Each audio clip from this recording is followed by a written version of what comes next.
चलो टॉपिक लिखते हैं डाइलेक्ट्रिक।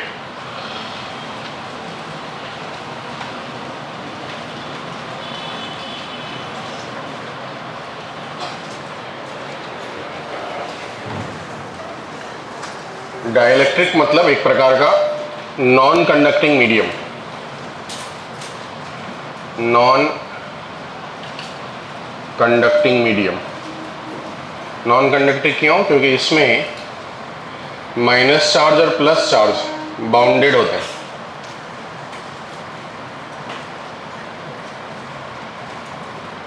दो प्रकार के डाइलेक्ट्रिक होते हैं, एक होता है पोलर डाइलेक्ट्रिक, दूसरा होता है नॉन पोलर डाइलेक्ट्रिक। अगर हम पोलर डाइलेक्ट्रिक के बारे में बात करेंगे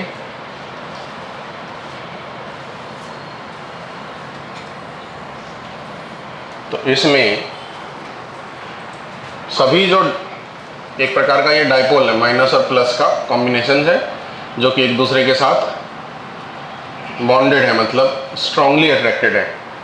ये जो माइनस प्लस का पेयर है वो एक डायरेक्शन में अलाइन दिखेगा।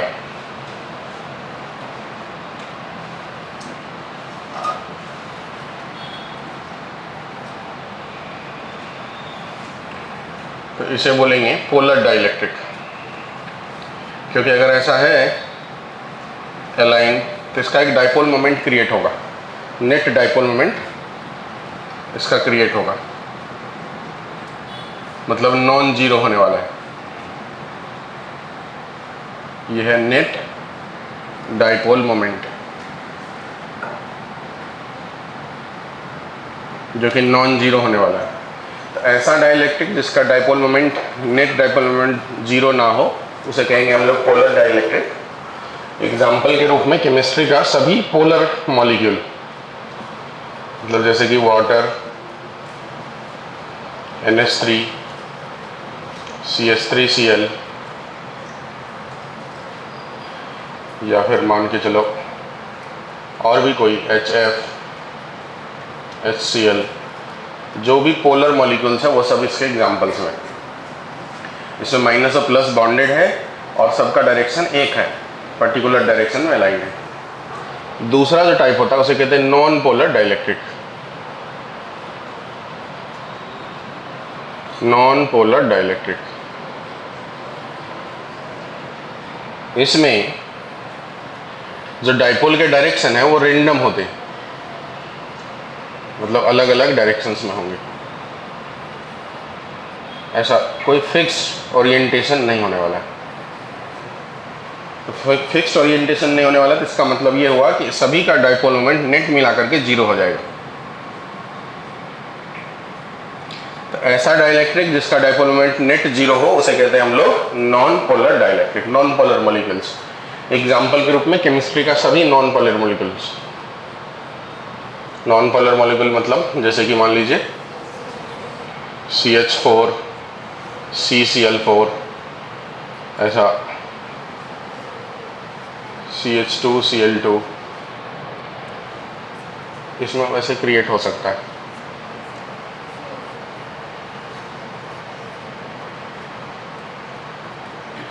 ये सब जितने भी केमिस्ट्री के नॉन पोलर मॉलिक्यूल्स हैं सब के सब जो है नॉन पोलर डाइलेक्ट्रिक के एग्जाम्पल्स हैं। इसका डाइपोल मोमेंट जीरो होता है।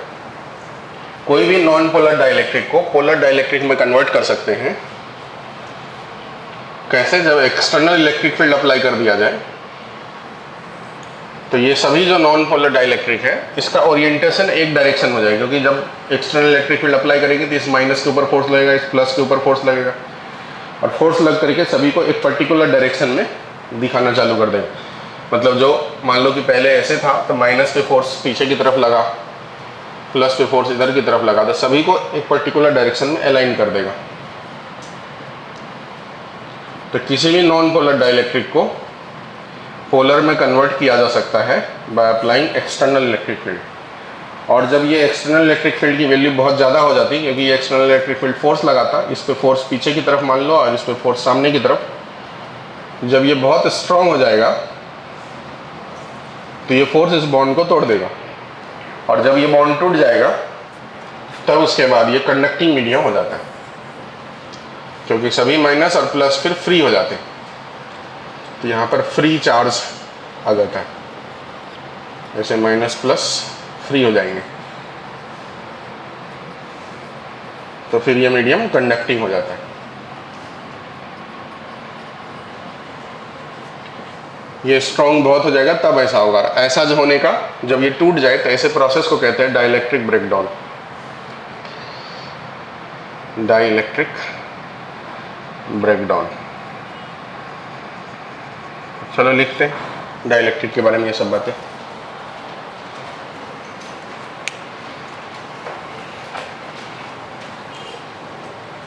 पहले ये सब लिख लो, फिर एक दो स्टेटमेंट में लिखा दूंगा।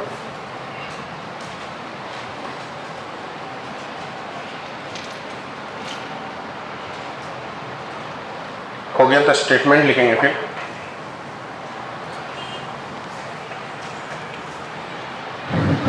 Dielectric is non-conducting medium. Dielectric is non-conducting medium. Any polar compound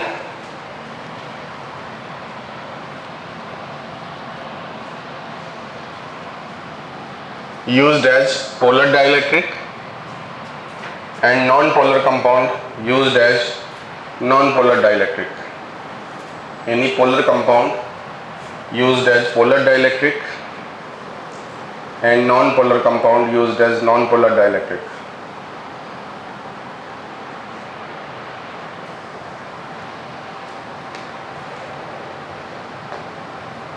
दूसरा statement, any non-polar dielectric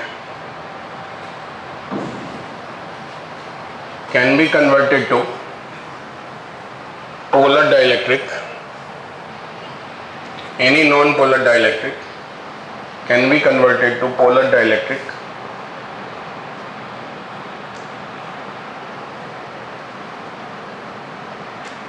due to external electric field. Due to external electric field. Due to external electric field. तीसरा point,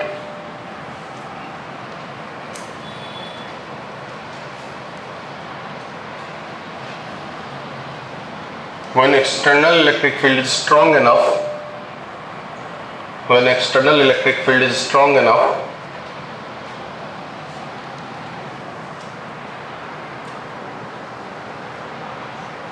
then bonds between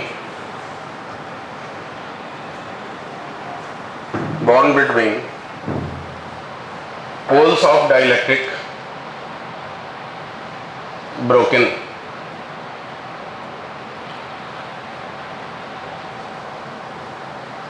And medium behaves as conducting medium, and medium behaves as conducting medium, and the phenomena is called dielectric breakdown.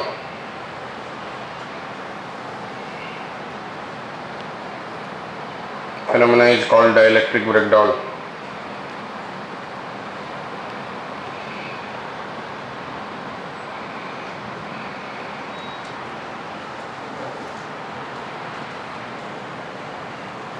अगर diagram बचा हुआ बनाने के लिए तो जल्दी जल्दी बनाएं। अब अगर कैपेसिटर के प्लेट के बीच में डाइलेक्ट्रिक डाला जाए तो उससे क्या क्या हो सकता है उसके बारे में बात करते हैं। दो प्रकार के सिचुएशंस बनते हैं। एक, between the plate of capacitor, हम कैपेसिटर को चार्ज कर दे रहे हैं बैटरी से कनेक्ट करके, और चार्जिंग अभी कंटिन्यू है, इसी बीच में डाइलेक्ट्रिक डाला जा रहा है। और दूसरा कंडीशन बनेगा कि कैपेसिटर के प्लेट को बैटरी से कनेक्ट करके चार्ज कर दिया गया, और चार्ज करने के बाद इसे डिस्कनेक्ट कर दिया गया, फिर डाइलेक्ट्रिक जो है डाला जा रहा है। ऐसे दो केस बनेंगे। दोनों केस में कुछ कुछ पैरामीटर के बारे में आपको पूछा जाएगा, क्या क्या हो सकता है, क्या क्या। पहला पैरामीटर पूछा जाएगा चार्ज के बारे में, कि चार्ज पे इस बात का क्या इम्पैक्ट पड़ेगा। दूसरा, वोल्टेज के बारे में, कि वोल्टेज पे इस बात का क्या इम्पैक्ट पड़ सकता है। तीसरा, कैपेसिटेंस के बारे में, क्या फ़र्क पड़ सकता है। चौथा, इलेक्ट्रिक फील्ड पे क्या फ़र्क पड़ सकता है, या एनर्जी पे क्या फ़र्क पड़ सकता है। फिफ्थ, इलेक्ट्रिक फील्ड पे क्या फ़र्क पड़ेगा।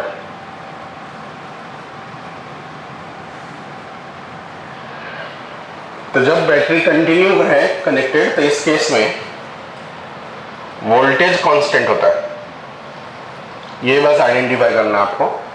और जब सर्किट को ओपन कर दिया गया तो इस केस में चार्ज कांस्टेंट होता है। अगर आपको सवाल पढ़ के कुछ समझ में ना आए कि कौन सा कंडीशन है, तो आप by default charge conditions, charge को कांस्टेंट मान करके सॉल्व करना सवाल को।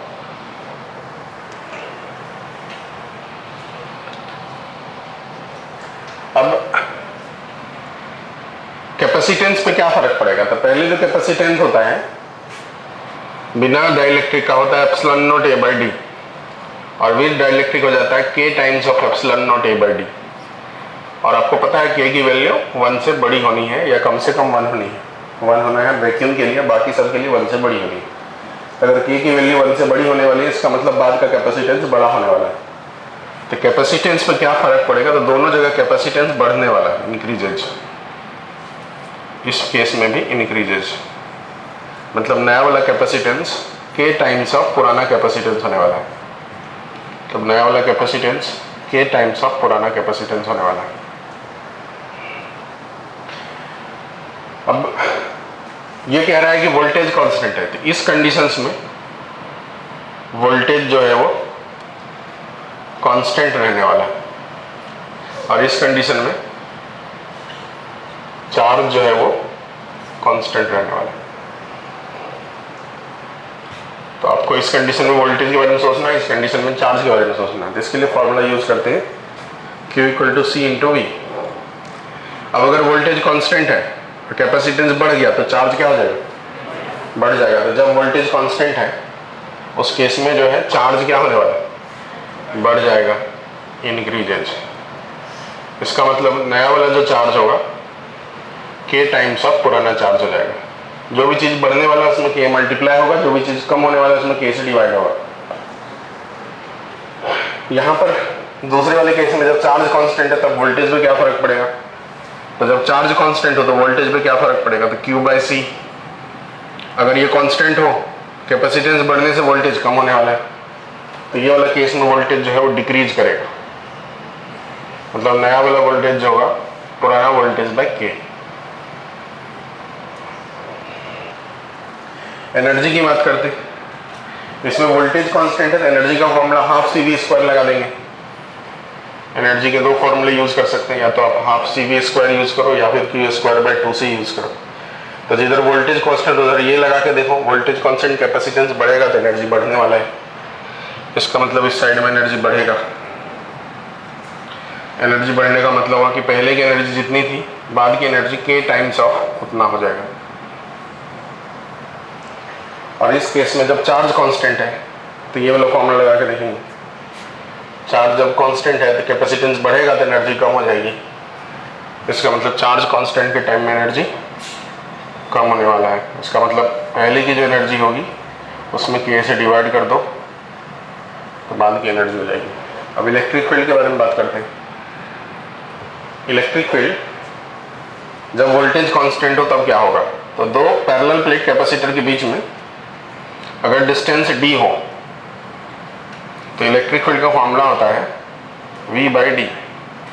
तो ये d तो कांस्टेंट ही रहने वाला है, डाइलेक्ट्रिक डालने से सेपरेशन बिटवीन द प्लेट नहीं चेंज होगा। अब वोल्टेज पे जैसा है वैसा इलेक्ट्रिक फील्ड हो जाएगी। तो इस वाले केस में वोल्टेज कांस्टेंट है तो इसलिए इलेक्ट्रिक फील्ड भी कांस्टेंट रहेगा। इस वाले केस में वोल्टेज जो है डिक्रीज हो रहा है इसलिए इलेक्ट्रिक फील्ड भी डिक्रीज होगी। डिक्रीज होगी मतलब E' की वैल्यू E/K हो जाएगी। इतनी बातें लिखनी।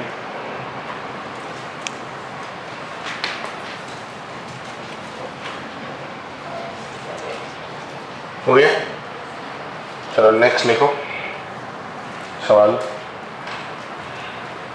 2 parallel plate as shown in figure.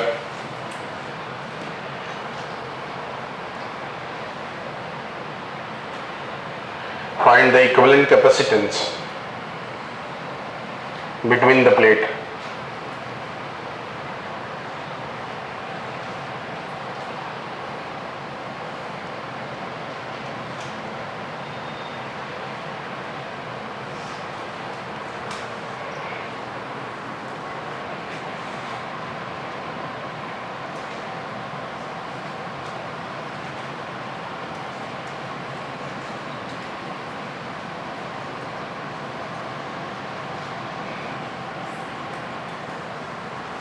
बना लो डायग्राम। देखो मैं बनाता हूँ। क्या करते हैं हम, यहां से x डिस्टेंस आगे छोटा सा पार्ट कंसिडर करते हैं dx विड्थ का। यहां तक की डाइलेक्ट्रिक अलग है और ये वाला डाइलेक्ट्रिक अलग है। इसको मैं अलग से बनाता हूँ।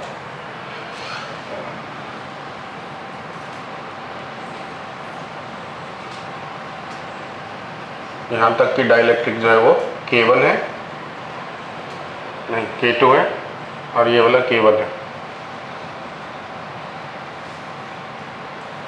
ऐसा इसकी विड्थ dx मैंने माना। ये दो कैपेसिटर हो गए ऊपर और नीचे के बीच में, ऐसा, जो कि सीरीज में कहलाएगा। ऊपर वाला C1, नीचे वाला C2। ऊपर वाला कैपेसिटेंस लिखने के लिए हमको ये वाला लेंथ की जरूरत पड़ेगी और नीचे वाला कैपेसिटेंस लिखने के लिए ये वाला लेंथ की जरूरत पड़ेगी। इसे मैं मान लेता हूँ थोड़ी देर के लिए y, तो ये हो जाएगा d माइनस वाई। तो ऊपर वाला जो कैपेसिटेंस होगा वो हो जाएगा K1 एप्सिलॉन नॉट एरिया। अब एरिया की बात करेंगे तो इसकी ये जो विड्थ दिख रही है सामने से dx, और अंदर जो गहराई होगी वो l हो जाएगी, क्योंकि जो प्लेट का एरिया है वो l इंटू एल है। इसका मतलब ये हुआ कि जो प्लेट है वो सामने से ऐसे L है और ऐसे अंदर भी L है। तो इस सामने से L में से छोटा सा पार्ट dx वाला स्ट्रिप कंसिडर करो आप, यहाँ से लेके यहाँ तक। तो आपको उस स्ट्रिप का विड्थ dx नज़र आएगा और उसकी लेंथ L नज़र आएगी। तो उस स्ट्रिप का जो एरिया आ जाएगा वो L dx आ जाएगा। मतलब ये बेंच पकड़ लो जिसका ये स्ट्रिप है, ये dx है। तो सामने का स्ट्रिप का विड्थ dx हो गया और लेंथ इसकी L हो गई। तो एरिया जो इस स्ट्रिप की हो जाएगी L इंटू dx।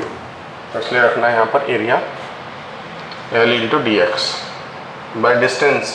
तो यहाँ से लेके यहाँ तक का जो डिस्टेंस उसे d माइनस वाई लिखता हूँ और C2 को लिखूँगा K2 epsilon naught area L dx by Y.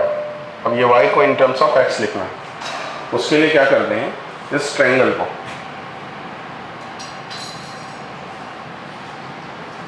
वापस यहाँ बनाते हैं।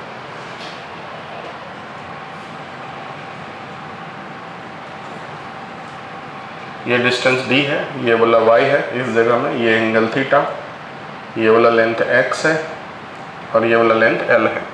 ऐसा है। सिमिलर ट्रायंगल की प्रॉपर्टीज लगाते हैं। करस्पॉन्डिंग साइड का रेशियो बराबर होगा, मतलब y बाय x की वैल्यू d बाय L होगा। यहाँ से हम y निकालते हैं।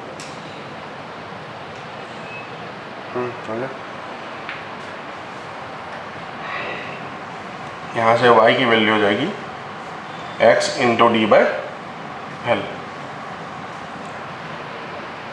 तो d माइनस वाई की भी जरूरत पड़ेगी हमको, वो भी निकाल लेता हूँ मैं अलग से। d माइनस वाई की वैल्यू हो जाएगी d minus x into D by L. इसे सॉल्व करेंगे तो d कॉमन हो जाएगा, l minus x by L. ये बातें यहाँ रख देते हैं। तो जब यहाँ रखेंगे y की वैल्यू तो हो जाएगा K2 epsilon not L dx by y की जगह रखना है x into d by l, x into d by l, तो एल स्क्वायर हो गया यहाँ पर। और जब यहाँ पर रखेंगे तो ये K1 epsilon not L dx by d minus y की जगह पर d into l minus x, d into l minus x by l, ऊपर जाएगा फिर से ये एल स्क्वायर हो जाएगा। ये हो गया C1, ये हो गया C2। यहाँ तक की बातें पहले देख लो एक बार, बराबर है। मैंने क्या किया फिर से समझाता हूँ। यहाँ से x डिस्टेंस आगे छोटा सा स्ट्रिप dx कंसिडर किया, जिस dx में ऊपर वाले पार्ट में K1 है, नीचे वाले पार्ट में K2 है। अभी सिर्फ मैं इतना का कैपेसिटेंस लिखने का प्रयास कर रहा हूँ, उसी को हम इंटीग्रेट करेंगे तो पूरा कैपेसिटेंस आएगा। तो इतनी सी पार्ट का जो कैपेसिटेंस लिखेंगे तो ऊपर वाला पार्ट को C1 बोल दिया, नीचे वाला पार्ट को C2 बोल दिया, और दोनों हो गया सीरीज में C1 और C2। अब ऊपर वाले पार्ट को लिखने जाएंगे तो ये वाला लेंथ की जरूरत पड़ेगी, नीचे वाले पार्ट को लिखने जाएंगे तो ये वाला लेंथ की जरूरत पड़ेगी। तो ये वाला लेंथ को मैंने यहाँ से लेके ये वाला हाइट को y माना, तो ये वाला हाइट जो है d माइनस y हो जाएगा, जो कि वहाँ पर हमने y और d माइनस y लिए। अब ये y हमारे लिए निकालना जरूरी है, इसलिए मैंने ये ट्रायंगल को यूज़ किया, सिमिलर ट्रायंगल की प्रॉपर्टीज x y, और ये पूरा लेंथ l है तो पूरी हाइट d है, तो कॉरस्पॉन्डिंग साइड का रेशियो हमने बराबर किया, उससे हमको y आ गया। फिर d माइनस वाई की जरूरत पड़ेगी तो वो भी मैं अलग से निकाल के रख लिया, फिर ये दोनों यहाँ रिप्लेस कर दिया। एरिया लिखते वक्त ध्यान रहे L इंटू डी एक्स क्यों किया, क्योंकि जो प्लेट है उसकी ये लेंथ भी L है और अंदर वो प्लेट की जो गहराई है वो भी L है। अब उसमें से छोटा सा पार्ट सामने से dx देखो तो ये सामने से आपको विड्थ dx दिख रहा है और अंदर में उसकी लेंथ L हो जाएगी, तो एरिया हो जाएगा L इंटू डी एक्स। इतनी बात क्लियर है, किसी को कोई प्रॉब्लम? अब चूंकि ये कैपेसिटेंस सीरीज में है तो सीरीज का जो कैपेसिटेंस सॉल्व होता है वो C1 C2 bye C1 plus C2। तो यहाँ से जो छोटा DC इक्विवेलेंट आएगा वो आएगा C1 into C2 bye C1 plus C2। मैं छोटा DC इक्विवेलेंट निकालने का प्रयास करता हूँ, बाद में इसे इंटीग्रेट करूँगा। C1 की जगह ये रखना है मुझे और C2 की जगह ये रखना है। तो C1 की जगह ये रखना है तो K1 epsilon not L square d x by d into L minus x, और C2 की जगह रखना है K2 epsilon not L square d x by x into d divide by ये गया C1 into C2, C1 into C2 bye C1 plus C2। दोनों को plus करेंगे, अगर इसी दोनों को प्लस करेंगे तो क्या क्या कॉमन है दोनों में, जो ले लेते हैं कॉमन एक साथ। Epsilon not L square d x common है बराबर, और डी भी कॉमन है, तो epsilon not L square d x by d common है, यहाँ बच जाएगा K1 by L minus x plus यहाँ बच जाएगा K2 बाय एक्स। फिर ये वाला टर्म कैंसिल कर देते हैं, epsilon not L square d x by D. जब ये कैंसिल कर देंगे तो छोटा सा जो DC इक्विवेलेंट है हमारा वो आ गया, यहाँ K2 बचेगा, यहाँ x बचेगा, K2 इधर मल्टीप्लाई कर देता हूँ, K1 K2 epsilon not L square d x by नीचे में बचेगा d into x into L minus x. और यहाँ की अगर बात करूँ तो इसका LCM नीचे होगा x into L minus x, यहाँ पर ये K1x प्लस ये इधर मल्टीप्लाई होगा तो K2L माइनस K2x। अब इसको और ध्यान से देखोगे तो L माइनस एक्स फिर से यहाँ से और यहाँ से कैंसिल हो जाना। फिर जो DC इक्विवेलेंट हम लिख पाएंगे उसमें अब ये टर्म ऊपर वाला और इसको ऊपर जाकर मल्टीप्लाई करेंगे तो x को ऊपर लेके जाएंगे और इसको नीचे रख लेंगे, मतलब ऐसा K1 K2 epsilon not L square d x by x भी कैंसिल हो रहा है क्या, फिर नीचे में बचेगा देखो K2L plus K1x minus K2x में से x कॉमन ले लो, K1 माइनस K2x। इसी को अगर इंटीग्रेट कर दिया जाए तो पूरा C इक्विवेलेंट आ जाएगा, एक ही अननोन है x। यहाँ तक की बात बराबर है? कुछ लिखना भूल गए, D बड़ी ब्रैकेट लगा के D लिख देता हूँ, अभी बराबर है।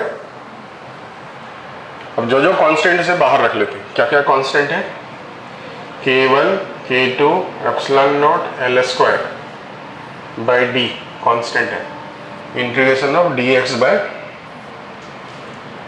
K2L plus K1 minus K2x। x variable है तो x की कम से कम वैल्यू 0 और ज़्यादा से ज़्यादा वैल्यू L, 0 से लेके L तक इंटीग्रेट करना।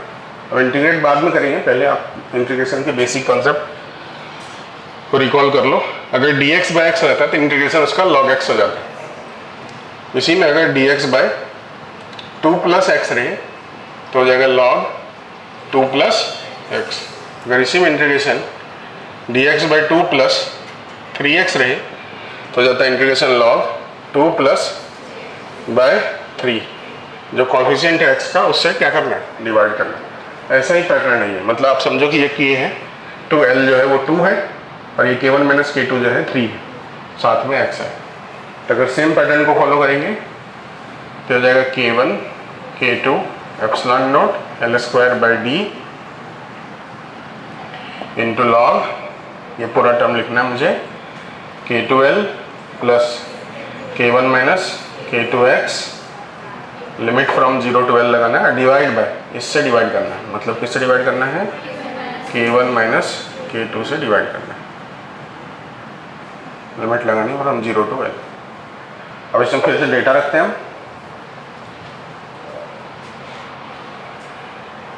सी इक्विवेलेंट इक्वल टू हो जाएगा k1 k2 epsilon not l square by, देखो k1 माइनस k2 पहले लिख लेता हूँ, इंटू डी,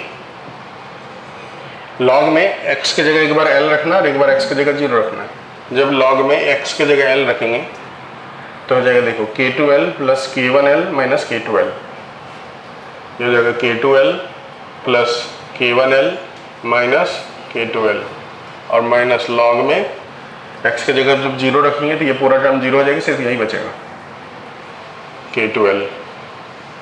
यहाँ से k2l और k2l कैंसिल हो जाएगा। आप इसे चाहो तो epsilon naught l square by D को एरिया भी लिख सकते हो प्लेट का, मतलब ये एरिया हो गया एप्सिलॉन नॉट, ये डी हो गई, मतलब ऐसा लिख सकते हो। मैं अभी सिंपल लिखता हूँ, l square by k1 minus k2 into d, यहाँ बच जाएगा log k1l minus log k2l। अब log m minus log n, log m by n, तो सी इक्विवेलेंट का फाइनल आंसर हो गया k1 k2 epsilon naught l square by k1 minus k2 into d log k1 by k2।